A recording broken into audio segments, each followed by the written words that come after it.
Yes, guys, welcome to Chasing Green Arrows. We are back ahead of game week 3. My name's Gianni Battici. We are Chasing Green Arrows, and I'm joined by Mr. Big Man Backer. Big Man, how are you, my friend? Oh, you're muted. Hang on a minute. Is that me or is that Big Man? The chat can let us know. The chat can let us know. I think it might be your sound. Does that? No, we can't hear you. We can't hear you.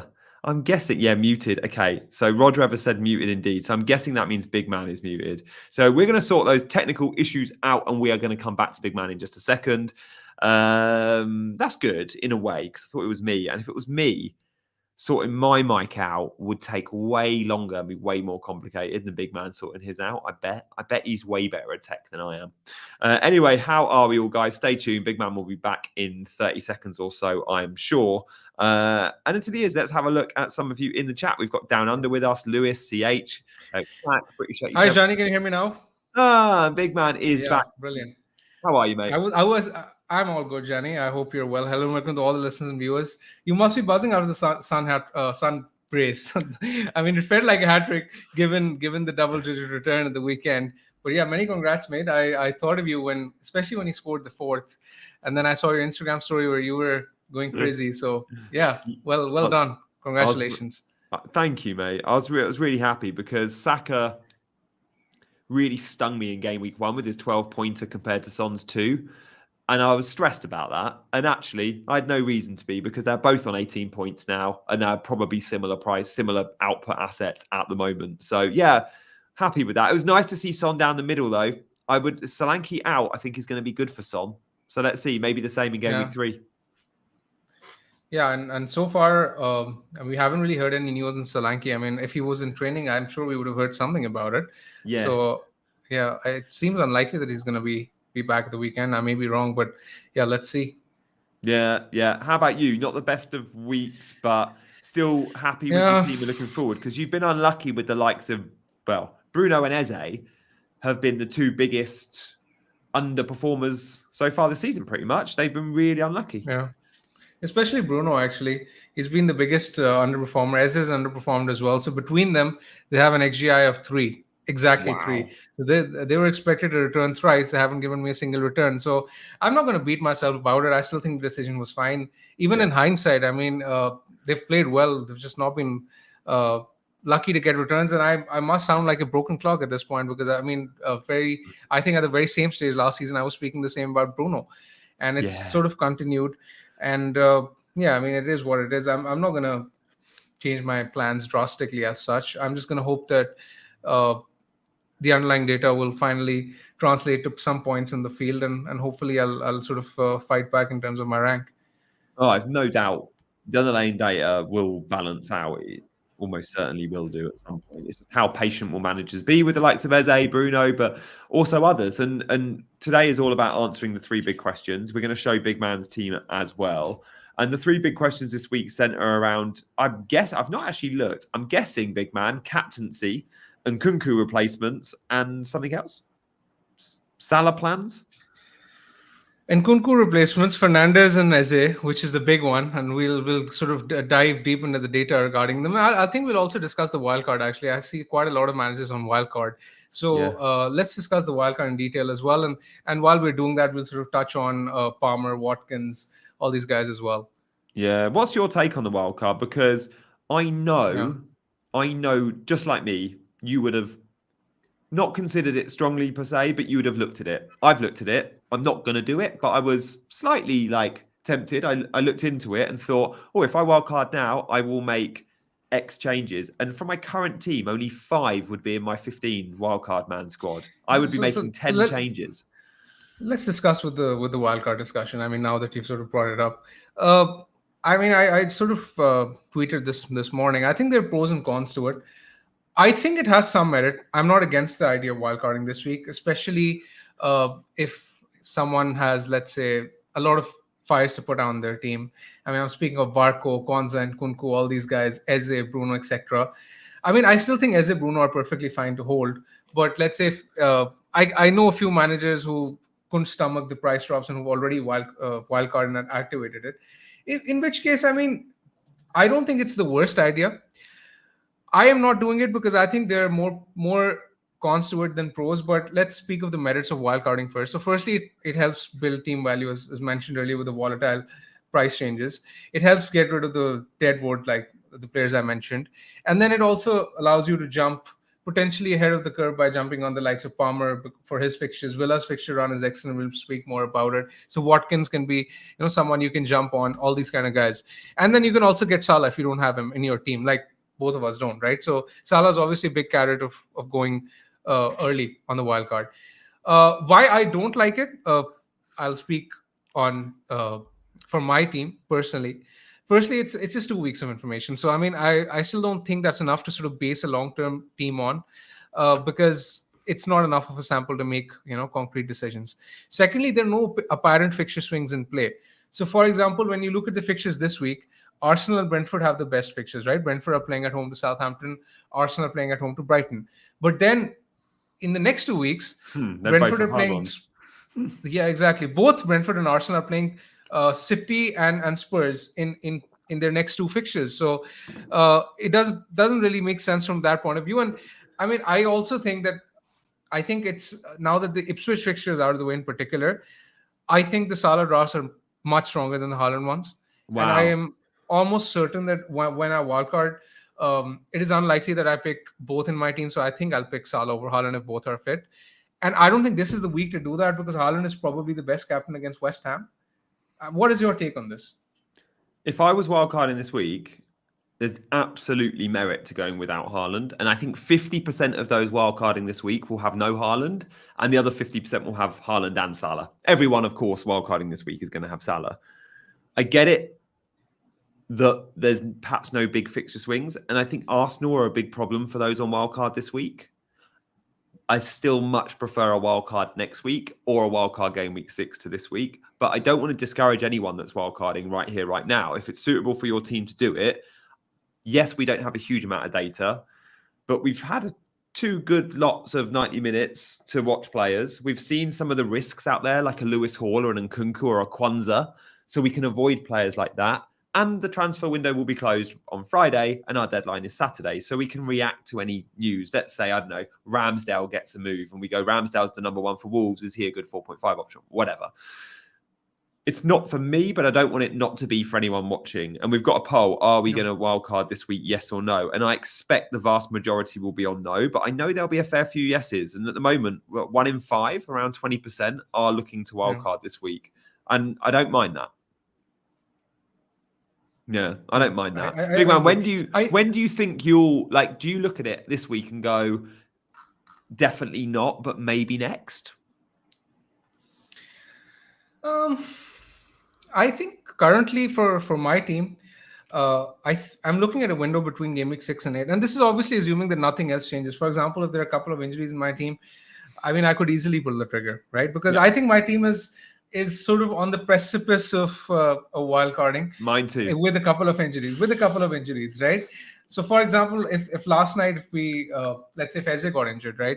And if, there was some other player, some other popular player in my team who got injured, then I would have considered it, right?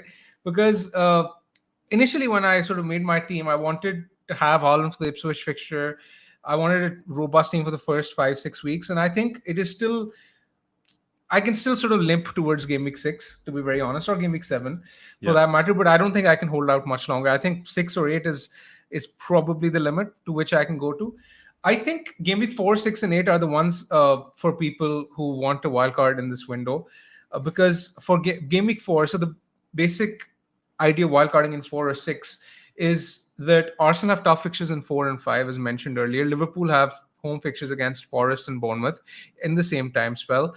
So you can potentially load up on Liverpool, sell your Arsenal assets, and then sort of wildcard out of it or wildcard into it, right? That's the sort of logic in going for wildcard 4 or wildcard 6. I think both make sense, but again, it's team dependent. So for example, for myself, I already own Dunk, Pedro, and Brighton have great fixtures in game week 4 and 5. So I can potentially navigate 4 and 5 without wildcarding.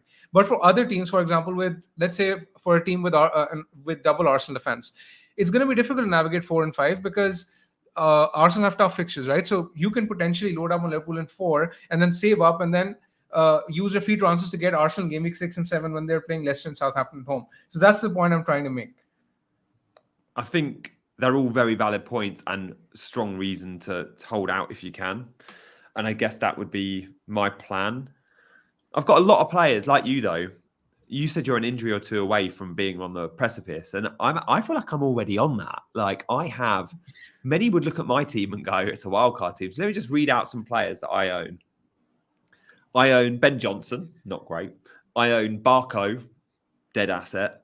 I own Lewis Hall, big rotation risk now.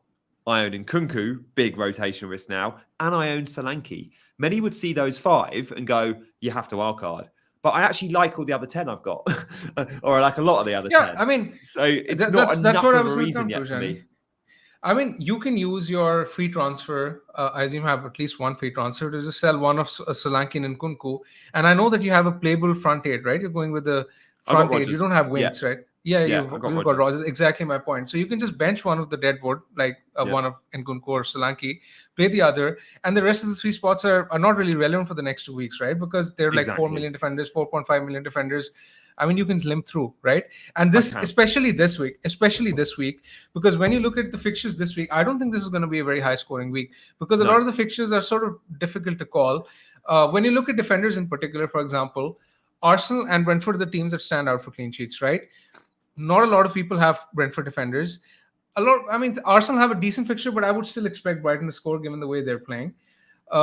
I also think Arsenal have been a bit lucky in terms of keeping 2 back-to-back clean sheets. So I think Brighton will score this week, as good as Arsenal's defense is. So I think this is not necessarily a week where you need to go heavy in defense. I mean, you can sort of limp through. For example, I'm playing Porro myself this week, and I assume a lot of other people will as well, without having high hopes of, getting much returns from him. So, this is a week where I think you can sort of afford to just sort of write it off.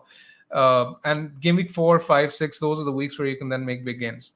Yeah. In the video tab on Chasing Green Arrows, there is actually a wildcard Windows video that you made a couple of weeks ago. It's still very relevant, guys. So you can go check that out if you're watching on catch up or want to save it for after this video. There's loads of you in the chat. Hello, everyone. We are reading all your comments, as always. We'll put some of them up on screen. We'll ask some questions. But hit the button if you can. The like button is important to us. The subscribe button is even more important to us. So thank you, guys, for hitting those buttons. The wildcard chat has been good. Big Man and I will very likely, I think, be wildcarding around game week 6 to 8. And I think I'll be similar. There's a chance I wildcard next week. I don't think I will, but I'm going to explore it. And neither are looking to wildcard right here, right now. The first wildcard needs to be used before game week 19. Absolutely, FPL Down Under. We get 2 per season for each half of the season. Let's get on to our big questions then. Where should we start, big man? Because we've got a few questions to get to. We're going to address Nkunku. We're going to address Bruno and Eze. We're going to look at Cole Palmer and, of course, Mohamed Salah. All our questions centered around those guys. Yeah. Just before we sort of get into it, let's close the wildcard discussion. Yeah. For people who've already activated the wildcard, let's discuss the best picks. I mean, let's give 2 or 3 minutes to them. Should we look at the fixture ticker to do that? Because the fixture ticker might help. I know you've done a video on your YouTube channel. I was going to plug it before you did. I mean, people can go and watch that, but let's summarize a bit of that over here as well. So, who do you think are the must-haves on the wildcard? I went Haaland and Salah. And I don't know if that's a great shout. Because if you do that and you have Trent and you have Ollie Watkins, it means you probably can't reach a Cole Palmer. Now, arguably, Cole Palmer is one of the picks you have to go to if you're wildcarding. I didn't put him in my team, but maybe that's because I've just, I don't know, the heart over head, head over heart with being a Chelsea fan. But personally, triple Liverpool is a must. I like Brighton players to be able to bench and bring in for the next couple of weeks because they've got 2 great home fixtures versus Forest and Ipswich. And I think João Pedro, Dunk, and possibly a midfielder could be in there. Rico Lewis is a gamble I think worth taking, but I probably wouldn't have any 4 million options. I'd have Rico Lewis as my 5th defender, if you like, ready to start the good games when he starts. And I would absolutely have Raya in goal. Okay, so I mean, I think I would go without Haaland on the wildcard if I was wildcarding this week. I think I would, yeah. I think Saka, Salah, Palmer would be my midfield. Then I'd pick Rogers for sure. Mbomo would be a nice differential. I would definitely have Mbomo. So I have this tweet which is ready for tweeting. I haven't tweeted it yet. Okay, so Since 22-23, I was having a look at some of the stats of Mbomo with and without Tony. Now, Tony, bear in mind, he's being linked with a move to Al Ahly, and apparently it's close to being done, and he wants to move. If it goes ahead, since 22-23, Mbomo has 37 starts with Tony in the team, right? 35 starts, sorry. 35 in those 35 starts, he has just 12 attacking returns. And he's averaging 3.3 points per game, right? Without Tony, in the same time period, he's had 25 starts. In those 25 starts, he has 23 attacking returns. Jeez. And he is averaging 6.6 FPL points per game. So his FPL points per game nearly double. Attacking returns double. That is incredible. I mean, Mbomo would be close to a lock in my wildcard team if I was wildcarding this week. So I would definitely have Mbomo. As much as I love Eze, I still think I would edge towards Mbomo, especially because I'm going with a 8 attacker system in the wildcard, and you can with Rodgers, and Mbomo is benchable in 4 and 5 when he has tough fixtures. But then you get to own him for Southampton at home this week, which is an amazing fixture. Not many are going to have him own him for that, right? Yeah. And I think that would be my midfield. Up top, I think I would go with Watkins for sure, given the fixtures that Villa have. I think he's a nice set and forget option. I would also go with João Pedro. I think he's a bit of an obvious pick now. I'm glad I got that right in my team. I was very close to sort of picking Armstrong over him. And I think the third striker could be Muniz or Armstrong. I think either is fine. I would probably go with Armstrong, even though I don't really rate Southampton that highly, but I think either of the two is fine. Depends on how much third striker spot. If you're not going Haaland, I don't know where I'd go, because you're not going to spend the money on an Isak start. You might go Solanke and just bench him and hope he's back game week 4. I do think Solanke is like worth the extra spend on say a Muniz or an Armstrong if you can find the money. It is, but bear in mind, I'm happy to use Rodgers as a perma play at this point in, simply because of the fixtures that Aston Villa have coming up, right? So because of that, I think you can basically pick a cheaper striker, because it's essentially a comparison between Trent and, let's say, Armstrong or Muniz versus Solanke and Isak versus the 4.5. And I think I would rather have Trent and the 5.5 or 6 million forward, especially when the forward is going to be my 8th attacker. So that's the logic behind it. So I have Trent, Gabriel in defense, I have Flecken in goal, and then I also have Dunk, Konsa, etc. So the defense is robust if I was wildcarding. Yeah, so that's sort of my rough wildcard team if I was picking one. Yeah, I don't mind that at all. Many similar picks. Curtis says Ivan Ilson as a punt. I actually think I prefer him as a 6 million option to Muniz or Armstrong. Ivan Ilson is definitely one to keep our eyes on, knowing he's playing in the same team Solanke played in, where Solanke got big points. And yeah, Ivan Ilson should be on pens, and he should get the similar chances to Solanke. If he's got the same output as Solanke, then he's going to be a steal at 6 million. Good afternoon to FPL Meerkat in the chat. Mustafa's with us, Michael, Mark, Pieter, Curtis, Eddie. Thank you all for joining. We're addressing the big questions of the game. We're going to show Big Man's team in just a minute. Let's crack on though with some of those questions, and we got some data to back them up as well. Where should we start, mate? I think let's discuss the best Nkunku replacements. I think that was one of the hotly contested topics of the week, and I assume a lot of people have moved Nkunku on already, but let's keep this brief and let's sort of touch upon this. I've already made my move, so spoiler alert, I've gone with someone from the team at the top of the ticker, as you can see, Aston Villa. Did you beat the price rise on 5.1 Rodgers? I guess you did. Yeah, I actually sold Nkunku before his fall. So I did this move on Sunday. I moved on Sunday because it was a 0.2 fixture swing. I looked at Villa's fixtures, and because they're in Europe, they weren't supposed to play in midweek in the Cup. So that helped, and I thought that was a safe move to make, right? Because Chelsea are just loading up on attackers left, right, and center, and I have zero confidence in Nkunku starting this week. And even if he does, I'm not sure how many minutes he's going to get. So I just don't think it's sort of gotten to the point where it's not worth the headache, really. So I sold him for Rodgers, and I spoke to a few Villa fans, and they've been very, very complimentary of how well Rodgers has been playing, and they think that it's his place to lose for the short term at least, and that's exactly what I want him for the 3-4 weeks until I eventually end up wildcarding. Yeah, I think he's decent value, and at the moment, what is important is that I'm not convinced that any 6.5 million mid is worth 1.5 million over Rodgers. I think the potential is similar. Yeah. So. Yeah, that's the thing, right? So the 7 million if you can get to an Eze and an Mbomo, but the 6.5s maybe not. I agree. Yeah, that's the thing, right? So might as well go with the cheapest option. That was just my reasoning behind it, and I basically liked the flexibility that it sort of offered me in terms of my upgrades. For example, I might want to do Saka to Salah next week, and this would potentially be a move which sort of helps me facilitate that transfer going forward. Have you got enough funds in the bank to do Saka to Salah next week now? I don't have the exact cash, but I'm 1.5 million closer to it. Yes, it's an easier Right? 4-point hit. Yeah, Yeah, nice. yeah. Interesting. So yeah, okay, best Yeah, in I Nkunku actually have a transfer replacement. bank. I actually have a transfer bank, so hopefully it's not a 4-point hit. I hate taking hits, so yeah, I actually have a transfer bank so that I Oh, can of make course you do. Yeah, you the. didn't have to Yeah. Kwanzaa transfer out last week like me. Nice. Okay. Well, look, I mean, I think we agree Rodgers is the standout pick. If you can get to an upgrade on Nkunku, Eze and Burma, I like at 7. I wonder if there's a few other 6.5 options. Many might look to say a Madueke. You'd need 0.1 though, remember, because Nkunku's fallen now if you're making a transfer. Some might look at Savio at Man City, but I think we're all pretty clear. Rodgers is the standout pick. I've owned Rodgers since game week 1. He was in my 11 game week 2. I really needed some points, and he didn't get them for me, and I was robbed. Rodgers has been so close to points. When he laid it on a plate for Ollie Watkins to miss an open goal, that should have been an assist, and I think Villa hit the bar off another Rodgers assist. So yeah, definitely keep your eyes on Rodgers with those fixtures. The Villa fixtures are gold, and he is a 90-minute man. I do think at 6.5, as Heinz says, Szoboszlai is worth consideration, and that's because he's a 90-minute man at Liverpool now. Like when we look at the position he's playing and the minutes he's getting, it's different to Klopp. Klopp saw a lot of 75-minute subs and saw him playing sort of as a number 8. But he's now playing as a number 10.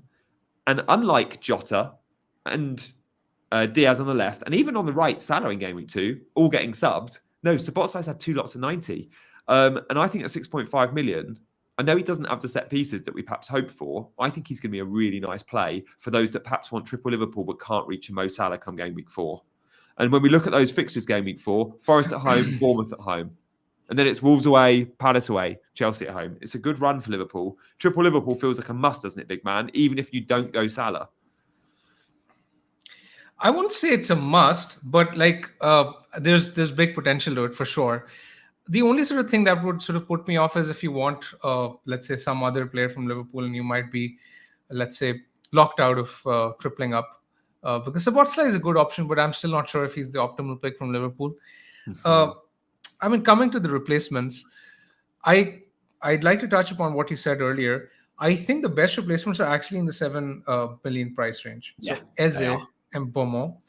And Bomo only if you can afford to bench him in 4 and 5, because I don't like him as a perma play option. If you're using him as a 7th attacker, then I think it's a bit premature just picking him for one good fixture against Southampton. So if you're looking for a perma play, then I think Eze is the best choice as a 7th attacker. His numbers are still incredible. I am amazed that people are selling him, and he might even drop in price this week.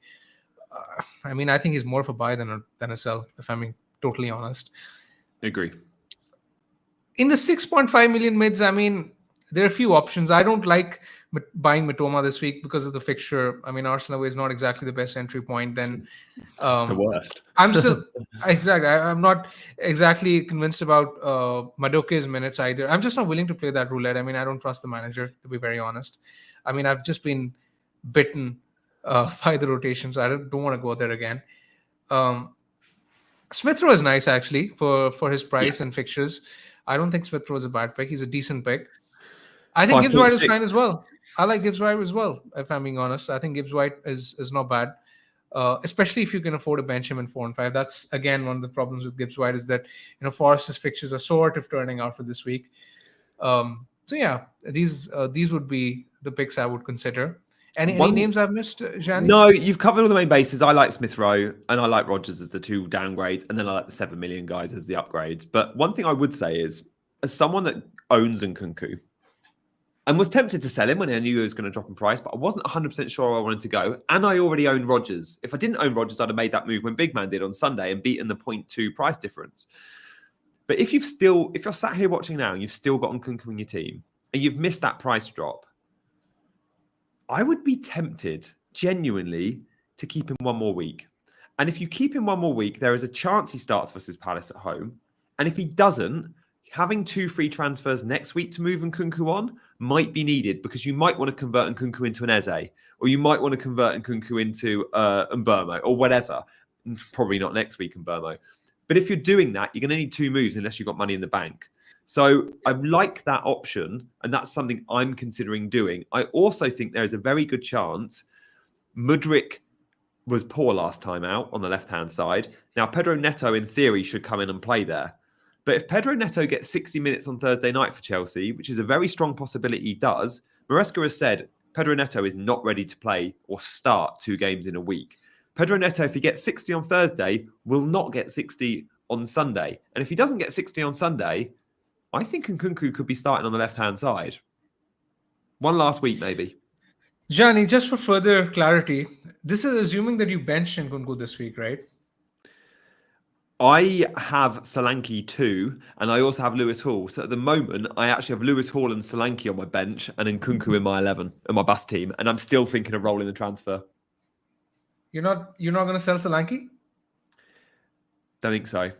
I don't think so. Because do you know who I want in that slot? João Pedro. And it's not a good entry point. I would rather sell Isak next week down to João Pedro and then Son up to Salah with 2 free transfers. It still leaves me with Solanke and Nkunku in my team next week, but I just bench.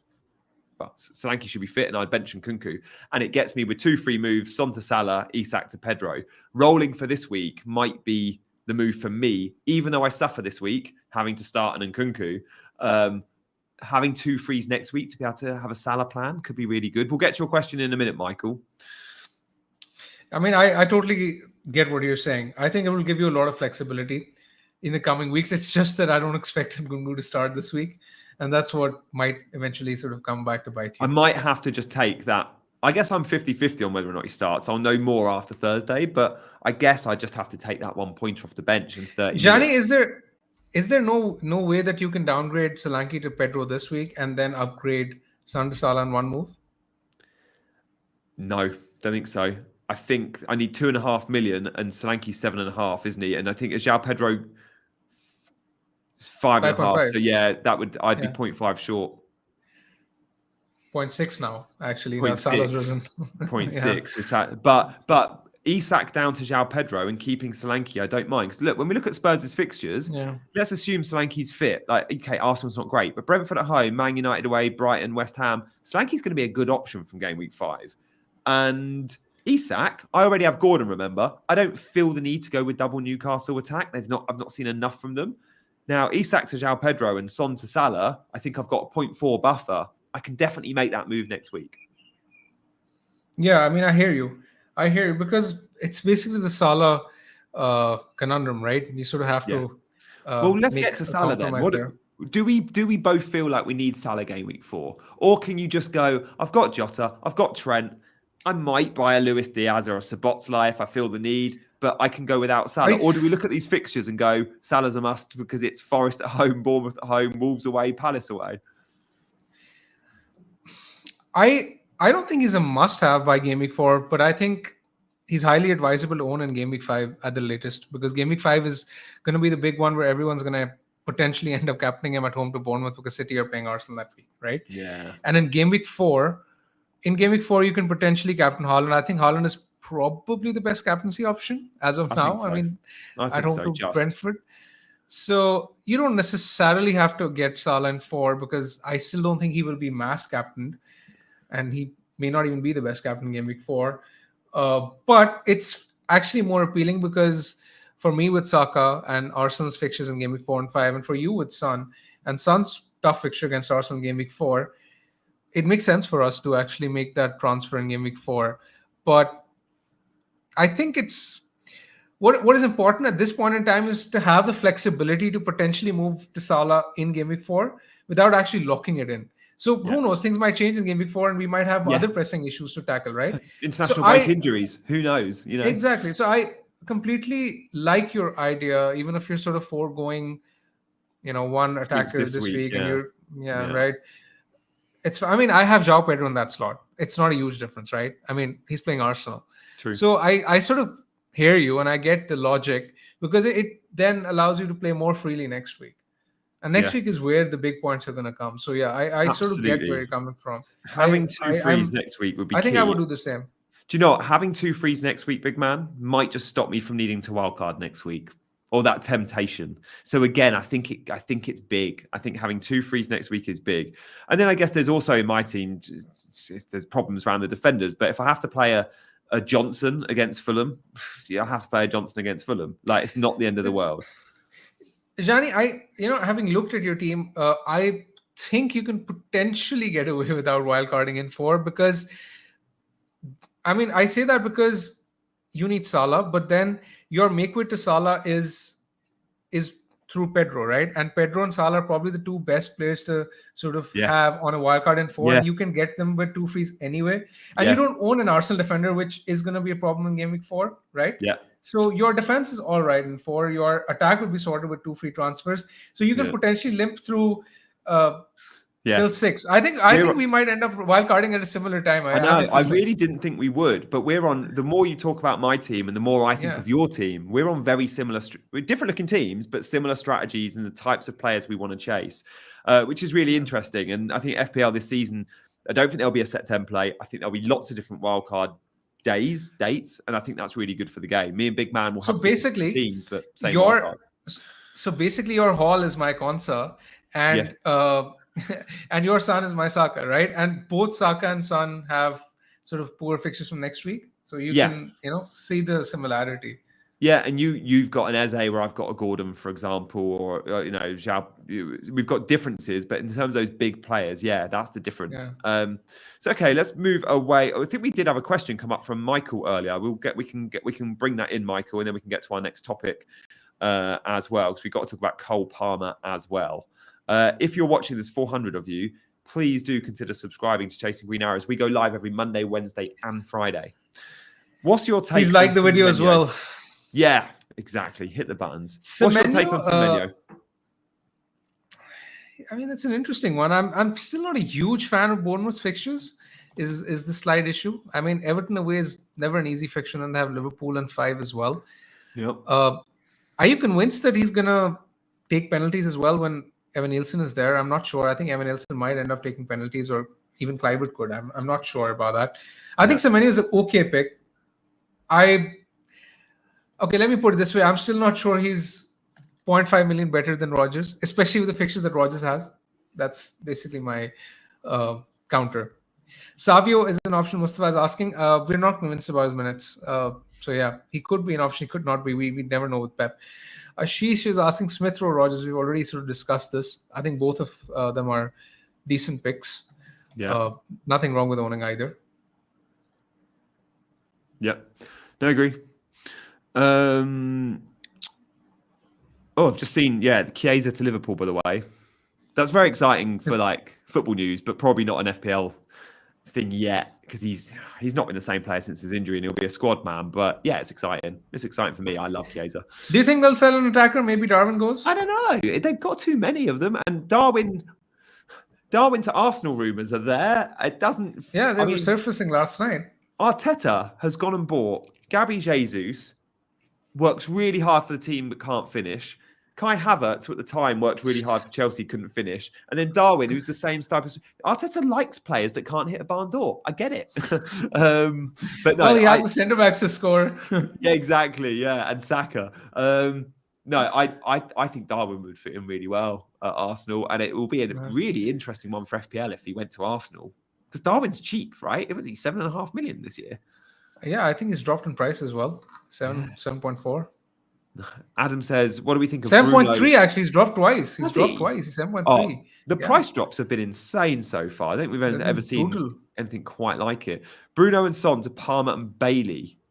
Palmer as a captain option this week, big man. What's our take? Because I always think with 4-point hits and 2 transfers, they're always so much more worth it if you think that player's got the best captaincy option. I think Palmer is a good captaincy shout this week. I don't hate the idea of captaining him. I don't like the idea of selling Bruno for a hit for Palmer, though. I think let's address the next question, actually, which we were supposed to discuss, what to do with Bruno and Eze.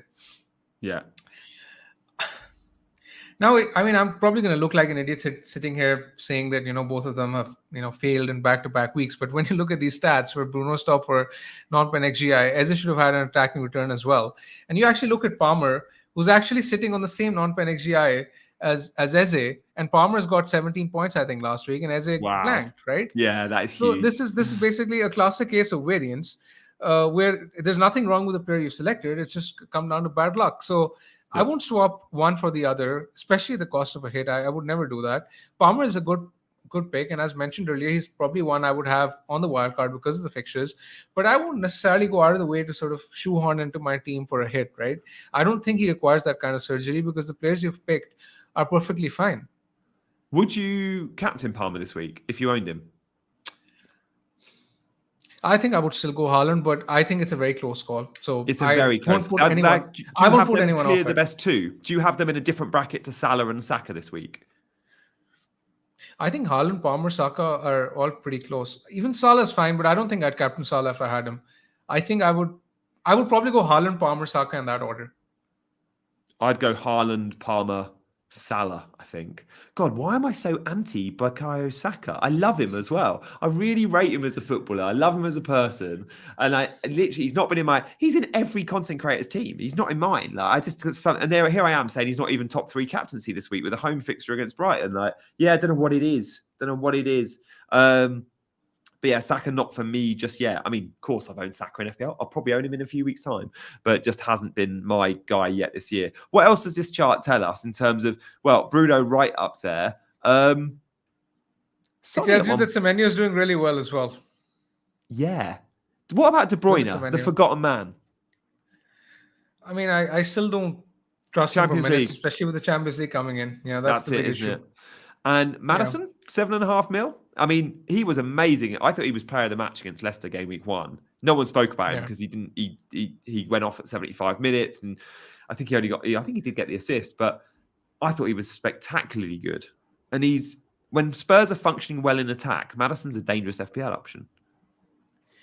I think he's a fine pick. It's just that I don't think he's worth 0.5 over Eze or Mbomo. Yeah, that's the thing. It's just that price, isn't it? If he was 6.5, he'd be in everyone's team. Yeah, exactly. Yeah, okay. Nice. All right. Well, we've actually got a graphic on the XG over or underperformers as well, which we can just show because, this is really interesting because big man, and we're going to move to your team in a second, just because you've got Bruno and you've got Eze, so you've got 2 of the top 5, you've been really unlucky. Yeah. I mean, I can only laugh. That's fine. I mean, these kind of things happen. Hopefully, things will turn around soon. Yeah, exactly. These charts are always useful just when you look at them and go, okay, these players might not have had the output, but they've certainly been getting the chances. And that is what we should always look for, I think. Look, over time, they could be a really bad finisher. And you have to consider that too. But we're looking at players that we know aren't bad finishers, like Bruno, like Eze. Okay, well, let's move on to your team, shall we, big man? Oh, Ahmed says, bench 1, Smith Rowe, Roger. Wood. Chris Wood. Nottingham Forest is playing home to Wolves. That's tricky. I won't bench Wood. Honestly, Wood was really bad at home to Bournemouth game week 1. I had like front row seats, and he still got a 9 point or whatever he got. I'd probably bench Smith Rowe from these. It's a tough call though. Or I'd probably bench Smith Rowe, I think. Yeah, same question again, Eze versus ESR. It's tricky. I mean, I just always like going with the guy on pens, so I would play Eze. Start Konsa, Winks Konsa for sure. Winks scored last night actually, but good goal, 30 yards. Good. He also got an assist, so yeah. Nice. I mean, I don't think it's going to happen every week, so yeah, Konsa's a more realistic chance of points. Guys, everyone's questions are around benchings this week. Wow, you got to play Rodgers. Yeah, from this slot, I would bench ESR again. I'd bench Maniz. But yeah, definitely one of the Fulham lads. Isak out. No, we both like Isak. Be patient. Maybe after game week 3, let's see how you get on. Let's see big man's team. That's what you're all here for. Gianni, one thing on Isak. I was actually having a look at the bookmaker projections this week for anytime goal scorers. Do you want to guess the top 2? Haaland. Isak was second. I was just Isak is because we'd just been talking Isak. I figured he was top 2. And I was thinking, there's it no was way he can be 48%. what? 48%. I mean, Yeah, Spurs on the 48%. road aren't great, and we know that fixture the last couple of years, Newcastle have battered them. But wow, Yeah. okay. And I mean, Newcastle are projected to score close to 2 goals, and Isak is obviously their talisman. So the bookmakers really like him this week. Spurs are So, also I don't know. projected to score nearly 2 goals. They're both at like 1.85, aren't they? Yeah. So it could be a really I'm fun playing game. Poro. I'm playing Poro because I have little choice as a Konza owner, unfortunately. So Yes. I'll just be hoping for an attacking returns. I just hope that I can jam an attacking return out of that game. I have zero confidence in the Spurs backline. Well, let's see that team then. So we have, we have one transfer already made, but you do have a spare transfer, which you're looking to carry next week. Yeah, and barring any injuries, I think this will be the team, and I won't make any changes to it. Frankly speaking, I don't have a choice with the 11, right? Because the bench is fairly weak. The idea is to have 2 free transfers to potentially get Salah next week. Hopefully, I can limp through till the wildcard in game week 6, maybe, or maybe game week 8, depending on where we're at that point. But I think the team is looking. I don't like my team this week at all. I actually hate it, but I think it looks much better. We're both going to. I think it looks much better. Yeah, I've sort of already mentally written this week off. I don't like my team at all. I'll be very honest. But next week and in game week 5, game week 4 and 5, I think I'm very well set, especially with double Brighton, with Eze, Rodgers, with Salah potentially. I think the team will be much better in 4 and 5. So hopefully I can get out of this week with, without further damage, and then hopefully fight back next week. I think, though, you might be in for a bit of a surprise. There might be players that perhaps don't have optimal fixtures or haven't been producing FPL points that are about to this week. I look at Konza and Rodgers and think, oh, Aston Villa could win to 0 there. Rodgers could get an attack involvement and Konza a clean sheet and some bonus. And then all of a sudden, 2 of your budget players are getting points. I look at Eze away to Chelsea and think, the way Chelsea have been defending, the way Cunha kept getting chances for Wolves and drops on the edge of the box. That's Eze sort of positioning. Eze could do well against Chelsea. So players like Konza, Rodgers, Eze, the non-obvious picks for points, certainly if you're going off the last few weeks, they could produce the goods. They really could. It might not be a bad week. Yeah, I mean, the thing is that, when you sort of compare my team to the rest of the field, the main differentials are, let's say, Eze, Fernandez, no Arsenal defender, Pedro, Rodgers, no Arsenal defender. So that a Brighton goal would be huge for me this week, especially if there's any sort of Pedro involvement. That would be massive. That'd be massive. An Arsenal clean sheet wipeout with João Pedro involvement is massive. Massive, yeah. And you don't really. So many own Saka. If Saka's not involved, I don't think that's a huge hit to you. But yeah, you need. Yeah, and similarly, if Bruno gets an assist, I don't really mind losing the Trent clean sheet at all because a lot of people have Liverpool defense. Yeah. Right. So it's sort of similar. And a lot of sold Bruno and a lot of sold Eze. So to have points from your 2 players that you've stayed loyal to would be massive. And another sort of thing that can sort of differentiate me from the rest of the pack could be Haaland banging again, because a lot of teams with Salah don't necessarily have Haaland, and I assume they'll be captaining either Salah or Saka. I think most will resort to Saka actually because of the fixture. Saka's going to be close to 100 EO, isn't he? Because all the non-Haaland teams are captaining Saka, I think. So I don't necessarily mind a Saka blank this week, as mental as that sounds, because if Haaland pops off, that would be great. And to be very honest, I don't think there's a huge difference between Haaland and Saka this week. One of the reasons why I slightly prefer going Haaland as captain this week is to sort of increase my let's say effective ownership against those who don't own Haaland. I think, mate, as someone that doesn't own Saka, this week could really hurt me because I think his EO is going to be massive. I don't think many will go Salah captain just because they'll be scared by the fixture, even though actually it's a good fixture. And Saka with the home advantage going, it's just little old Brighton. Personally, I prefer Salah to Saka as a captain option. I think Brighton are better than people give them credit for. FPL Meerkat, what am I missing about Saka? Brighton isn't a great fixture. It's not. But I think many managers will just see that as a good fixture because it's little old Brighton and perhaps they don't quite know how well Herzler's team is set up for the first couple of game weeks. What do you think, big man, in terms of ownership on Saka versus Salah for non-Haaland captainers? I think it's going to be fairly split. I think Saka will probably be a bit more high captain. That's what my feeling is. I'm not entirely sure because Salah's been doing really well as well, and so has been Saka. So it's sort of difficult to figure out what the split would be. Yeah. But yeah, it's either way, it's going to be split. So it's sort of difficult to predict the EOs. Yeah, I assume you're set on Haaland captain. I assume. I am. If I own Palmer, it's a discussion. I don't own Palmer. It's not a discussion. They're clearing away the obvious two for me, I think. What about you? Yeah, I mean, Haaland and Saka are the only ones I've realistically considered. And I've picked Haaland for the reasons mentioned earlier. I just want to increase my EO against the non-Haaland owners. I mean, I sort of benefited it from it last week, but it wasn't really enough to spite the hat trick, to be very honest, because there were a lot of other things that went against me.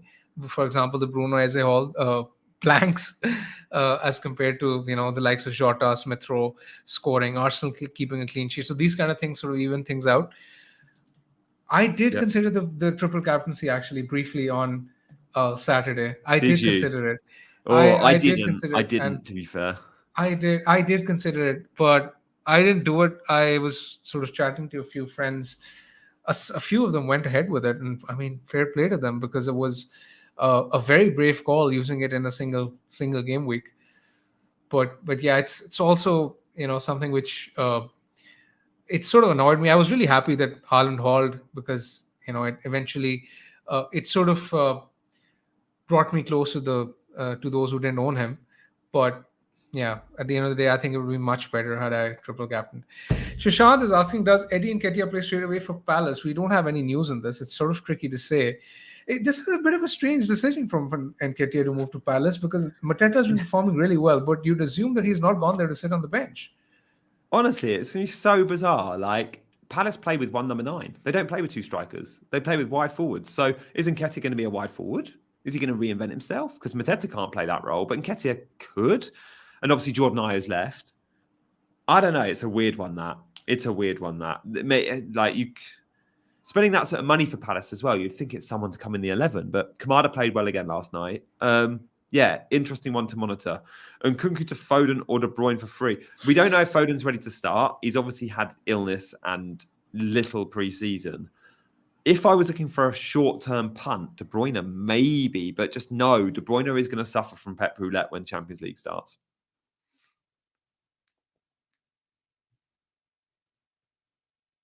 Oh, big man's mute again. Hang on. Big man, you're muted. Don't know if you can hear me. Yeah, you're muted. Random. You might have to fiddle with your microphone. Is that just me or is that big man? Let us know in the chat. As you're doing that, we've had a super chat. I can always answer that. And we can also hit those buttons. There's a 500 of you watching, which is awesome. Thank you to the 500-ish. Likes and subscribes would be very welcome. Right, where are we? Brighton was so terrible. Arsenal scored 3 at least. What? Okay, disagree, but thanks for your super chat very much. Genuinely, I think Brighton are very good. And I think they're going to keep loads of clean sheets. Oh, and by the way, they've just signed a new Turkish left back who can play in like 7 different positions, including midfield. Definitely one to watch as a 4.5 option for Brighton, the Turkish new addition there. Brighton are spending money too, aren't they? I don't know why De Zerbi left, because it's like, if De Zerbi knew about all this money that was in the bank for Brighton to spend, I'd be surprised if he was unhappy. But yeah, thank you for your super chat. Big man, are you with us? I sort of expect Arsenal to score twice, but I don't think Brighton are a terrible team. I think they'll perform well. I mean, for large parts of the game against United, they were definitely the better side. I watched the whole game. Yeah, for sure. Yeah, Kadi Oglu, who I don't like pronouncing his name because I never know if I've nailed it. He's clearly very good. Maniz for captaincy. No, there's loads of differentials, but not Maniz. If we've ranked our best 4 and Maniz doesn't probably feature in our best 10. Yeah, definitely not. I don't think so for me anyway. Guys, thank you for all your questions. Big man, in terms of future planning, should we do 2 minutes on where you want to get to with your team and then do questions, or should we come to that in a sec? Should we do a couple of questions and then go to future planning? I'm keen to look at your team again and go, where do we think it will be in a couple of weeks? Let's discuss first, and then we can take questions for the last 3 or 4 minutes. Nice. Okay. Yeah. So look, what are your plans moving forward? I mean, roughly, There are 2 3 routes that I can take. Right. Yeah. Firstly, I can sell Saka to Salah, and I need 1 million to fund it. One actually not 1 million. I need 1.1 million to fund it. Yeah. Right. So It might be 1.2 by the time we get yeah, there. I mean, there exactly probably will be. Yeah. So there are 2 or 3 different routes that I can take. So the funding moves are basically the key questions, right? So I can probably do Isak down to a Muniz or a Armstrong, someone like that. Yeah. I could do. Uh, Or I could Solanke. sell Bruno. I'm not sure that would work actually. 1.5 that gives Solanke. you. No, it gives you 1. Ignore me. Yeah. Yeah, if Solanke drops in price, then I can, but I'm not sure I will because Solanke's playing Arsenal next week, so I won't buy Solanke. Similarly, Bruno I can sell, but the thing with Bruno is I don't think I'm going to sell him at home. Before he's playing Southampton in game week 4. That's a prime fixture for him. I mean, if he hauls at that point and I keep him for 3 consecutive blanks, it's really going to hurt. So I doubt that I sell Bruno, but it's an option. I mean, let's put it that way. I can sell Porro for the Villa right back. Actually, that's something that is really interesting. That Me saves you a because million and a half. it saves me 1.5 million. It gives me Aston Villa's defense for the good fixtures. It's just that Villa are being linked with the right back. So by that point, we'll know because the market would have shut. Because the Villa fans think, and Emery's actually said that he feels comfortable not using Konza on the right and using him as the centre back. So it looks as if the 4 million defender, the Villa defender, is safe to start. He's the Serbian defender, right? Yeah. Nedeljkovic, that's the name. Yeah, Nedeljkovic, that's who, it. if he's good for the Nedeljkovic. next 4 games, we're laughing because they're a good 4 games and we'll probably be wildcarding by the time we don't need him. Yeah, I could get Nedeljkovic, but again, it depends on Villa signing a right back or not. And I'm happy actually getting rid of Porro after this week because the fixtures aren't exactly amazing anyway, right? Yeah. So it's something which would fix my defense to a certain extent and help me get Salah. That's something. A bit of a more rogue move could be, if I decide to end up Haaland, for example, and Haaland to, let's say, a cheaper striker and winks up to Salah. That could also be done, but let's see where I end up. Yeah, nice. Okay. Yeah, thank you for the super chat, OG FPL. Yeah, okay. Not a Brighton fan and a big on United in that game. Look, it was pretty even, not going to lie. But Brighton have been impressive, especially if you take in game week 1 where they went to Goodison Park, kept a clean sheet and scored 3 goals. I think we probably agree that many in the chat will agree that Brighton have looked good so far. But I appreciate your super chat, mate. Thank you. And look, football's subjective. We all have different opinions. That's what makes it so much fun. If you're just joining in like FPL Rowie, go back and watch the last hour. You're not going to get much out of the next couple of minutes. You're going to get loads out of the last 55 minutes. So go back and rewind and keep continuing to watch Chasing Green Arrows. And remember, guys, we are also live on Friday. And we do Mondays, Wednesdays, and Fridays. This is the regular slot with me and Big Man every Wednesday lunchtime. Note for your diaries. So when you do subscribe, you've got to hit that notification bell so you know when we're going live. If you had Watkins, Big Man, he capped it away at Leicester. I don't think so. Not yet. I think I need to see a bit more from him before I decide to captain him. I think it's a good fixture. He's not the worst shout. We need to see 90 minutes, though, don't we, first as well? Yeah, exactly. And with Duran staying, I'm not entirely sure whether he's going to play 90 minutes again. And I'm not sure he's going to be on penalties either. So that's one of the reasons why I think he's a good pick, but captaincy's probably stretched too far. Porro or Munoz, maybe Porro just. Which midfield did you start out? Bailey and Rodgers? Genuinely, having watched them closely last week and knowing he gets 90, I'd start Rodgers over Bailey. It's close. I think I would as well. Yeah. Any news in Solanke? Do I sell? We haven't heard any news yet. We don't know whether he's in training or not. We'll hear more in the press conferences. Thanks very much, Luke, for the super chat. Start one of Wood, Rodgers, or Porro, and play a back 4. Yeah, I mean, I'd play one of Wood or Rodgers for sure. I'd bench Porro. I'll play Rodgers.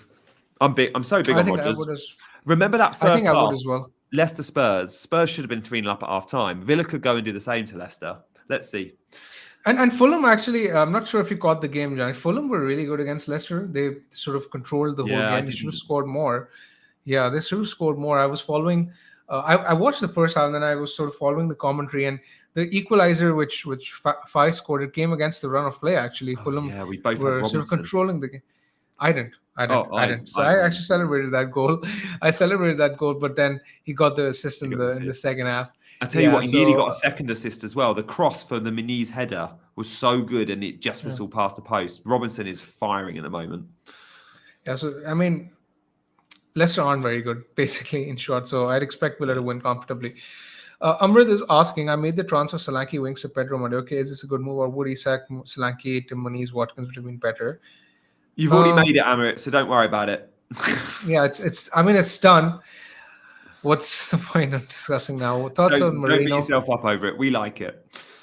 Yeah, thoughts on Not an FPL Marino? option. Yeah, not enough real option. In short, start two Winks, Poro, Konsa, Poro and Konsa. I think. I still don't think Winks is a FPL pick.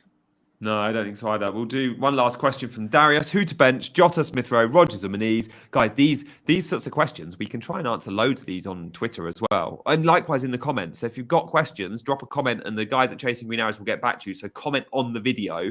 And all these types of questions, it's brilliant for our YouTube engagement. Trust me, if you just comment on the video and we respond to them all, and all of a sudden we get shot up in the algorithm. So if you've got those sort of really self-indulgent questions that are ABC or XYZ, do drop them in the comments and we will try and get back to as many as we can. And of course, when we go live, we'll always take a selection of them, but we need to be conscious of keeping everyone else engaged. And some of you might be a little bit bored of those. But yeah, we appreciate it. And we'll always have time at the end to do a good 5-10 minute Q&A as well. So thank you everyone for watching. We will be back on Friday. Big man, you're pretty well set this week, I think. You're very likely just to roll that second move and Haaland captain. I hope so. I need a bit of luck going my way. Yeah. Nice. Well, I will keep you up to date on Friday with what I do with my team. I think I might actually be rolling too. Let's see. Guys, thank you as always for supporting the channel by hitting those buttons on your way out. If you're just joining, go back and watch last hour. If you want another video to watch though, Big Man did a wildcard Windows video, which is on the Chasing Green Arrows page. If you click the videos tab, you will find it. So you can go check that out. Likewise, I'm going live tonight on my channel with Neil Robertson, the snooker player, who is also on Wildcard. So 7 p.m. on my channel if you fancy another live. But we'll be back on Chasing Green Arrows on Friday. Me and Big Man will be back next Wednesday. For now, he's been Big Man up in January, and we've been Chasing Green Arrows.